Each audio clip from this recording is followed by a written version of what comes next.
Hello Bhimavaram SRK college boys and girls trailer ఎలా ఉంది? నేను కూడా ఇవాళే చూశాను. ఇప్పుడుదా చూపిస్తే డైరెక్టర్ నాకు ఈ భీమవరానికి అంటే ఈ ఊరికి నాకు ఒక అభినవ సంబంధం ఉంది. ఓ టైంలో లైక్ కొన్ని ఇయర్స్ బ్యాక్ నేను ఇక్కడ నా జీవితంలో ఒక 8 నెలలు ఓన్లీ భీమవరంలోనే కేవలం సినిమాలు చూడటానికే ఉన్నా. మా తాతయ్య నానమ్మ ఇక్కడ ఉండేవాడు డిఎన్ఆర్ కాలేజ్ దగ్గర. సో ఆ 8 months అంటే ఆ 8 months ఎందుకున్నా, ఆ 8 months కాలేజ్కి వెళ్ళలేదా స్కూల్కి వెళ్ళలేదు మీకు డౌట్ రావచ్చు. మెట్రికేషన్ ఫెయిల్ అయ్యి ఇంక మళ్ళీ ఎగ్జామ్ రాయడానికి వచ్చాను.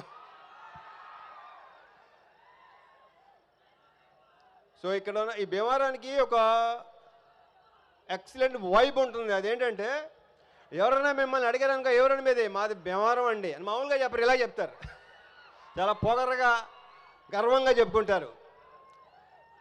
సో ఇక్కడ ఫుడ్ విషయం గురించి చెప్పాలంటే పెద్దగా ప్రత్యేకంగా చెప్పక్కర్లేదు. సంక్రాంతికి ఇక్కడ జరిగే కోడి పందాలు కానీ నాకు రావాలని ఉంటుంది. కానీ నెక్స్ట్ సంక్రాంతికి ముందు రావడానికి ట్రై చేస్తా డెఫినెట్గా. అప్పుడు డెఫినెట్గా కోడి పందాల్లో కలుద్దాం. ఇంకా ప్రీ లాంచ్ ఉంది, అక్కడ మాట్లాడుకుందాం. ఆ తర్వాత సక్సెస్ మీద కూడా డెఫినెట్గా ఉంటుంది. నా ప్రగాఢ నమ్మకం అది.